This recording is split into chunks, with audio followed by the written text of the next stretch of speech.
السلام علیکم شنوندگان گرامی. داستانی راغون.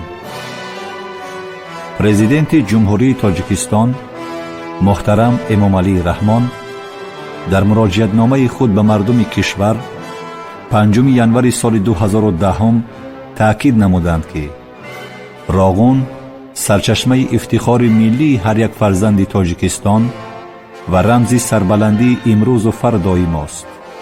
راغون هستی ملت ما و حیات و ممات دولت تاجیکستان است. در پرتو این سخنرانی سرور دولت اثر نویسنده شناخته تاجیک شیرعلی موسی داستان راغون را در قرائت قربان صابر تقدیمتان می سازیم. گفتار 16.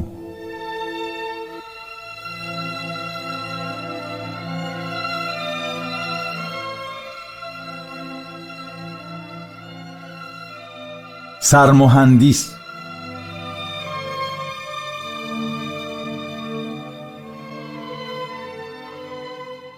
میخواهم درغات را بینم. از این خواهش من سرمهندس ساختمان نیروگاه راغون حکومت شاه شیرینبیکوف به اضطراب آمد. حیران و شتاب زده گفتم. گپی بی‌معنی زدم. همچنان مضطر و پریشان به این کار سر جنباند و باز به لب مهر خاموشی زد. او را به من سردار ساختمان نیروگاه راغون سید امیر سیاهمردوف شناس کرده بود. قبل از آن سیاهمرد را در حال ناگوار دریافتم. حجره بسیار روشن، چراغ‌ها فروزان بودند، اما او بی‌دماغ سرد و جدی پس میز می نشست. لب‌های فشرده و رخساره‌هایش رنگ باخته بودند. میخواست حرفی زند، نمیتوانست، مگر بغض گلویش را میگیرید. براستی دلم ته زد و دست و پا گم کردم. کجا دیگر صحبت؟ کجا دیگر سوال و جواب؟ هرچند حیرت زده به او مینگریستم، ولی او را خیلی خوب میفهمیدم. چقدر بار گران بر دوشش بار است. تاب آوردن آسان نیست. آخر او هم آدم است. جانش از فولاد نیست. گفت دیگر یارای همچنان ایستادن نداشتم.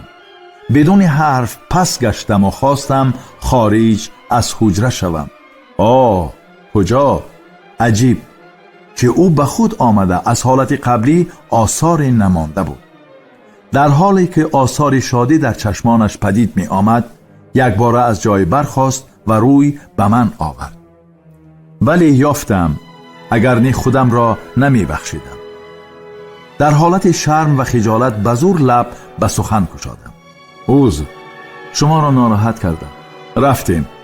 جدی گفت او و مرا نزد سرمهندس برد و با خنده خوشاب و نرمی گفت شما را چند لحظه بیکار کردن ممکن است؟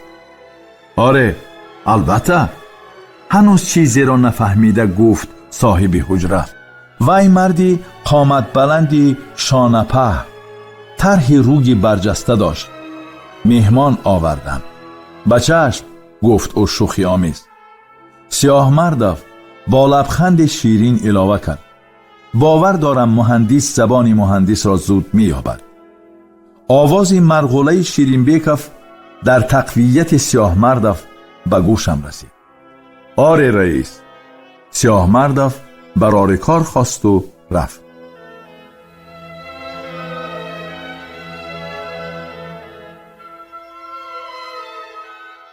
واقعاً سیاهمردوف حق برآمد. زود اونس گرفتیم. قبل از صحبت شیرینبیکوف با چهره نرم و مهربان و با شوق خطاب کرد. مهندس، نویسنده. برای صحبت را به مجرای دلخواه روان کردن پرسیدم. شما چه خیل مهندس شدید؟ آیا آرزوی کودکی بود؟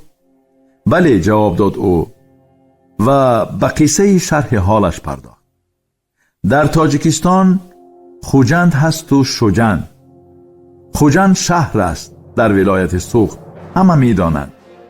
شجند ده است در ناحیه روشانی بدخشان، کم کسان می دانند.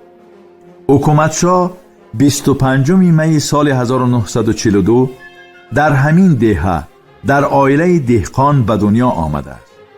برای سواد آموختنش پیش از همه از پدر و مادر منتدار می باشد. پدرش شیرین بیک، مادرش ظریف ماه به اصرار بخوان پسرم می گفتند و کوشش می نمودند برایش شرایط فراهم آورند. در کودکی می دید که راننده ها کپوت ماشین را برداشته ساعتها جنب و جل می کردند. گاهی بلا زند گفته دست می افشاندند. حکومتشاه به خود می گفت در کجا خواندن لازم باشد که ساز کردن ماشین را یاد گیرم؟ بعد به دهه آنها یک مرد آمد. چند روز چین و چاخ کرد و خریطه دهه بزرگ او را در یک ورق کاغذ جای داد. این به اکتمشاه بی نهایت معقول شد. آرزو کرد که مثل او می شود. از این رو از آن مرد پرسید شما چی کسب دارید؟ من مهندسی گیدروملیوراتسیا هستم، جواب داد مرد. مهندسی گیدروملیوراتسیا می شوم.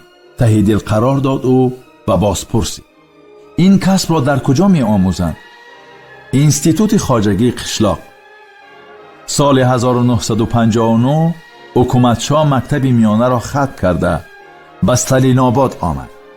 حالا استالین آباد سال 1961 باز نام دوشنبه را گرفت. ولی کسی نداشت که او را راهنمایی کند. از چند کس در کجا بودن اینستیتوت خواجگی قشلاق را پرسید ولی یک جواب را شنید نمیدانم. یک جوان او را به تکنیکوم پلی‌تکنیکی که در بینای سابق آثارخانه جمهوریوی بود برد. تو مکتب را با بهای خوب و اعلا تمام کردی، گفتند به او. اگر دیگر فاکولتت را انتخاب کنی از کورس سیوم قبول میکنیم. نه، قطعی رد کرد حکومتشاه. تنها به فاکولتت گیدروملیوراتسیا میخواهم. این فاکولتت امتیاز ندارد، باید 4 سال تحصیل بکنی. جواب او کوتاه و آرام و با اطمینان بود. میکنم. حکومتشاه شیرین بیکوف سال 1979 بر آغون آمد. تا آمدن به قبل 100 بیابان را گلگشت کرد. نخست پس از ختم تکنیکوم در سیستم آبیاری بدخشان کار کرد. سپس به خدمت عسکری دعوت شد. خدمت وطن را 3 سال در ترکمنستان همچون ارتلریست ادا کرد. بعد در ساختمان گیس‌های شجند ناحیه روشان، ناحیه ونج، شهر خاروخ و نمدگوت ناحیه اشکاشیم زحمت کشید. سپس او را به ساختمان تونل دنقره روان کردند که در آنجا 5 سال فعالیت نمود. پس آن ماه ینوری سال 1979 بر آغون آمد. سال 1984 او را سردار ساختمان گیسی پامیر 1 تعیین کردند. پس از ساختمان باز بر آغون برگشت. اما جنگ شهروندی او را مجبور کرد که به بدخشان رود و او با دلی پر از اندوه راغون را ترک کرد. در گیس پامیر 1 همچون مهندس به کار پرداخت. ولی آهسته آهسته وضعیت اقتصادی گیس وزنین شد. به چند نفر رخصتی بیمزد دادند. نام او هم به آن رویخط داخل شد. به دهه‌اش آمد ولی بیکار ایستاده نتوانست. پادبانی مال دهه را به عهده گرفت. روز وزنش را به عصا پرتافته گویا از عالم و آدم بی‌پروا پاده را نظاره می‌کرد. ولی دلش از غلیان حسرت به درد می آمد و در این خاموشی اسرارانگیز از خود می پرسید که اقبال وجود داشته باشد. اقبال من پست بوده است. چرا این خیله؟ اگر اقبال می داشتم در نامم خطا می رفت. پدر با 100 آرزو نامش را حکومتشاه گذاشت تا که کارمندی حکومت شود. اما کارمندی اداره شهادت نامدهی حرف ه را پرتافته حکومتشاه نوشت. ها، شاعر درست گفته است. زدانیش چه حاصل چو اقبال نیست که نتوان تجارت اگر مال نیست. ماشینی با 60 گذشت و رشته اندیشه هایش را برکند. ماشین تخمیناً 300 متر رفت و سخت تارماز داده خفا گشت و در کنار راه ایستاد. مردی خوشخطی شانپه خوش لباس از آن پایین شد و خندان خندان به سوی او آمد. حکومتشاه حیران، حتی با اندک احتراس به او می نگرید. مرد نزدیکتر آمد و او کرخت شد. نخواد که او باشد. اشتباه میکنم؟ اینک او روبرویش. السلام علیکم حکومتشاه. خدایا، خوابم یا بیدار؟ بله، او خطا نکرده بود. این مرد رئیس شرکت برق تاجیک جورابیک نور محمد بود. حکومتشاه او را همچون متخصص دانا که همیشه خوشوقت و مسرور میگشت میشناخت. و علیکم برسلام، خوش آمدید. اضطراب نامعلومی تمام وجود او را فرا گرفت. باور نمی کنم. پس از سلام و حال پرسی گفت جورابیک: مگر این رویا؟ مگر این خواب؟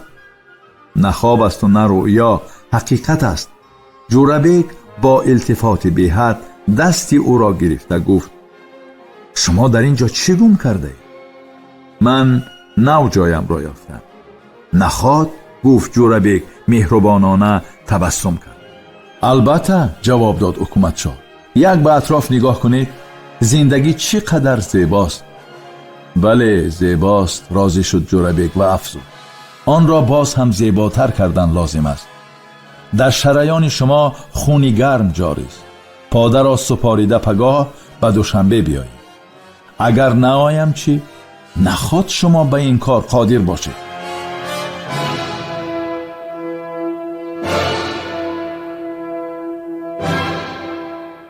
جورابیک نور محمد او را با تبسم پیشواز گرفت. انا این گپی دیگر. براغون می روی؟ براغون؟ بله، با جان و دل. در صندوق سینه دلش به رقص آمد. سرداری دیرکس راغون زیارتشاه اشوروف سر تا پای او را از نظر گذراند و هیچ باور نداشت. آره، هنوز بی حرکت، حیران، پرتعجب. مگر خواب؟ مگر رؤیا؟ واه، شما زنده اید؟ ها، از نو زنده شدم. وای، انگار در خود نمی گنجید. یک آه سبوکی کشید. با همان صدای آمیرانش که از هیجان می لرزید گفت: تشنم. چای دارم. گفت اشوروف: شیرگرم است، ریزم؟ نه، آب وخش می خواهم. یک پیاله آب دریا را نوشید. واه، چه شد؟ گلی جانم شکفت. همه غم را گویا از شانه خود به وخش سپارید. شکر، هزاران بار شکر. قامتش راست شد. دلش چون وخش می خروشید و پرپر می زد. وی با یک احساس بسیار قوی باور دارد که چون صبحی با صفا پرسعادت ترین روزهای راغون فرا رسیده است. از شنیدن حرف او نیروی تازه‌ای بر وجودم می دمید. اما اکنون در حیرت بودم که چرا خواهش من او را به این حال آورد. پی بردم. عمیق‌تر دریافتم که این روزهای سعید به عوض چقدر عذاب و اضطراب‌ها و ترس و تهلکه‌ها به دست آمده است. شاید خواهش من همین روزهای سیاه را در خاطرش زنده گرداند. اشتیاق بزرگی در ضمیرم تلاطم میکرد. میخواستم هرچی تیزتر سربند را ببینم. نه، تا سربند را نبینم آرام نمیگیرم. دیگر جای تأخیر و درنگ نبود که نبود.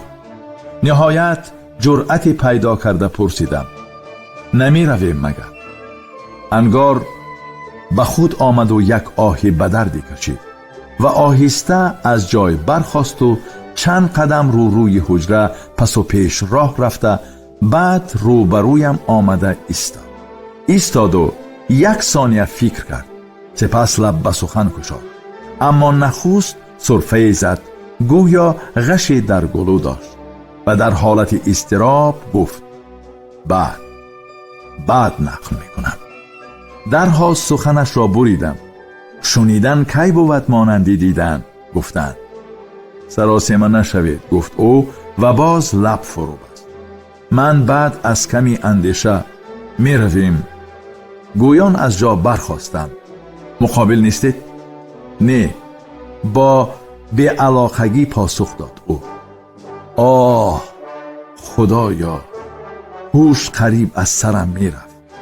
به زور در پا راست ایستادم. شیرین بیکف آهی به دردی کشید. لحظه گیج و گرنگ شدم. احساس کردم که در ضمیرم چیزی تکان خورد. آه خدایا، کجا آمدم؟ کجا؟ کاش گوش به شیرین بیکف می دادم.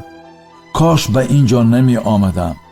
یا خدای بزرگ، به چشمانم باور نمی کنم. از درغات نام و نشانی نبود. باور می کنی یا نه خواننده عزیز؟ اما من هنوز هم باور نمی کنم. باور نمی کنم. گوشم مگر قلف زد که هیچ چیز نمی شنوم. آرامی همه جا را فرا گرفت. خاموشی بی انتها. نه تنها وحش، بلکه وقت هم گویا از حرکت باز ایستاد. آرام شو، آرام. کنجکاوی از حد زیاد هم خاصیت ندارد. خیال من این دم در عالمی دیگر پرواز میکرد.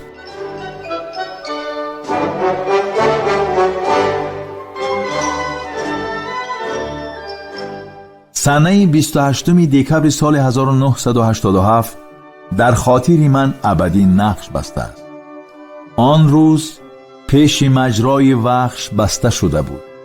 به این مناسبت گردی همایی پرشکوهی برگزار شد که در آن سردار ریاست ساختمان نیروگاه راغون سفچنکوف، سردار گروه کفشیرگران تیتوف، سردار ریاست تاجیکستانی سیوز گیدرا سپیتسترای بشمکوف، سردار گروه بیتانریزان آدینایف، بولدوزران پودینایف، کفشیرگر تراسکوفسکی، راننده بیلز رضایف و دیگران سخنان شادباشی گفتند.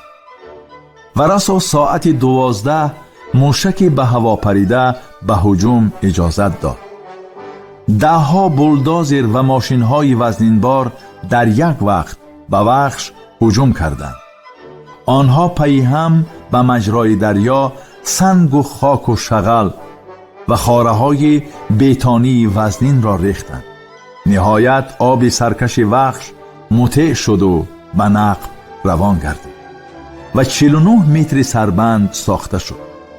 حالا باشد از آن سربند نام و نشانی نبود. به گوشم غلغله دریای وحش آمد.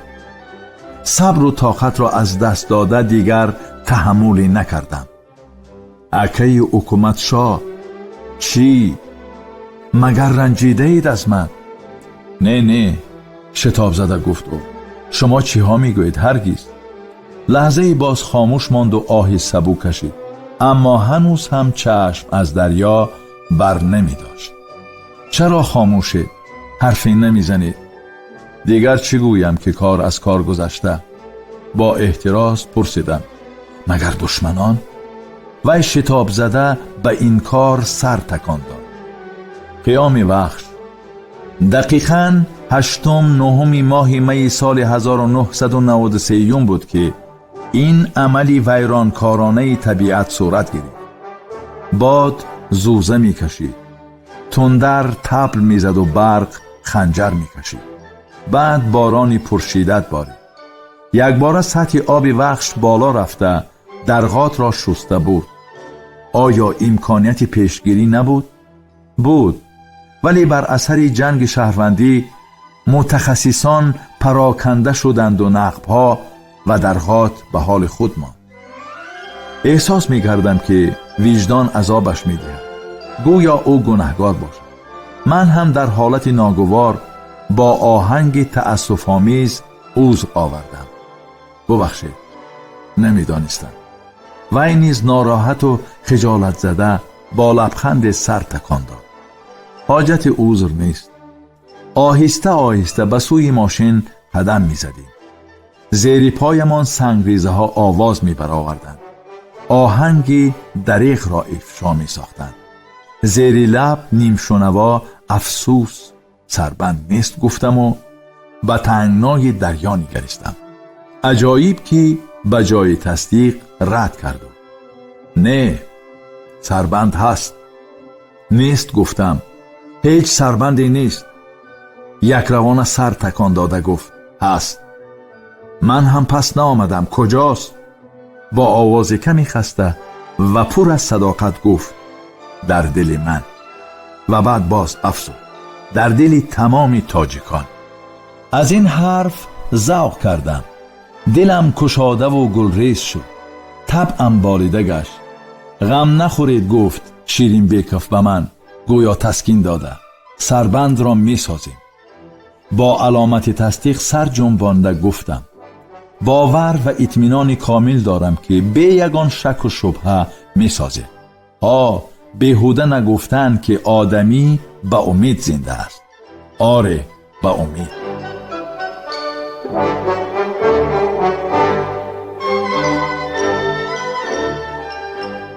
چیست راغون؟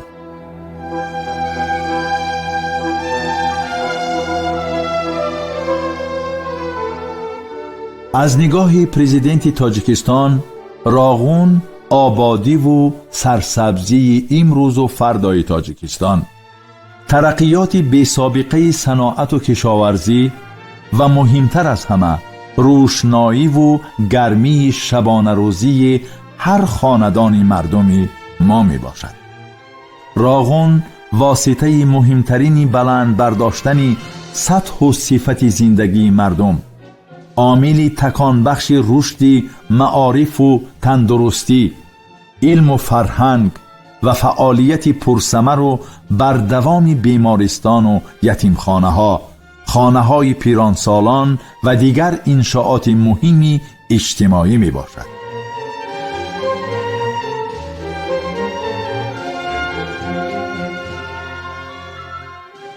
از نگاه شاعر خلقی تاجیکستان محمد غایب، روشنی، آبادی، غیرت، استواری، ناموس و ننگ و نصرت.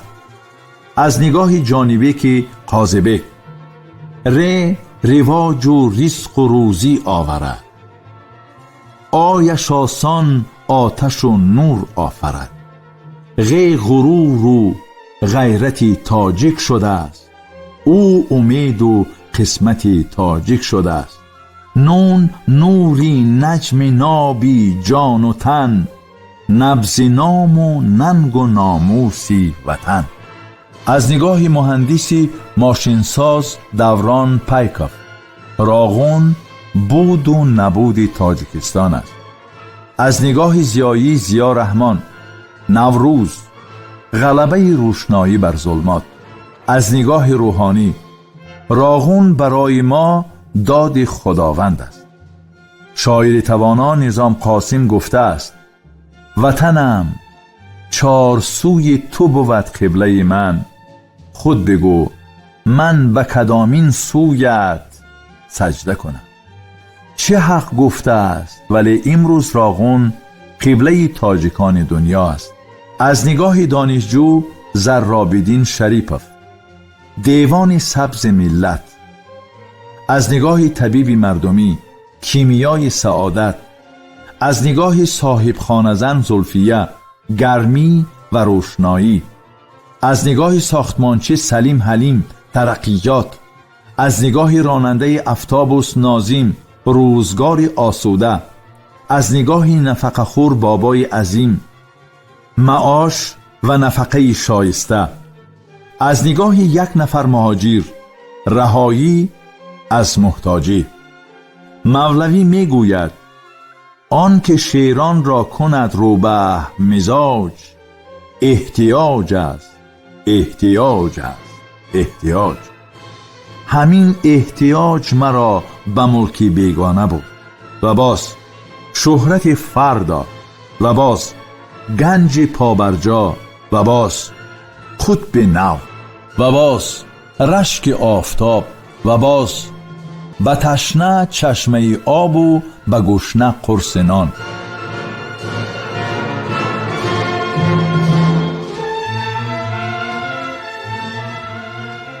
بخیگری سینه صد پاره ما، چارگری ملت بیچاره ما.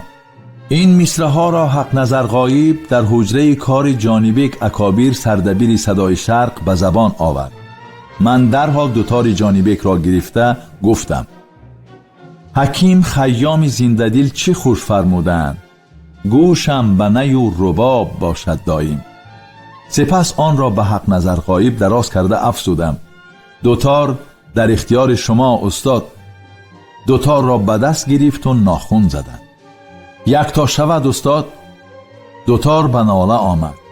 نوای شوخ حجره را پر کرده روحی ما را به نوازش گرفت. گفتم: آهنگ با سرود زیباست. گفتند: سرود بسیار. گفتم: در ستایش راغون. پس از خاموشی اندک به نام خداوند جان و خرد گویان دوباره دوتا را جور کردند. سپس نظر به من افکنده علاوه نمودند: جوری راغون دیگر است. بله گفتم: حق گفتید. و باز دوتار به ناله آغازید و آواز بسا دلنواز و دلچسب او در حجره به پرواز آمد. راغون وطنی در وطنی تاجیک است، چون خونی بدن به هم وطن نزدیک است. راغون فروغ جاودان خرد است، به نور راغون ره خرد تاریک است. ما خیلی حلاوت برده دعای نیک کردیم. دستتان درد را نبیند.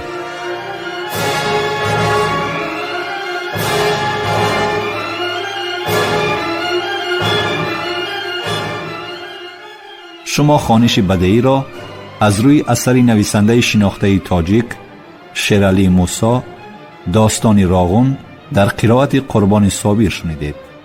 کارگردان الهام کنجیف. پایان گفتار 16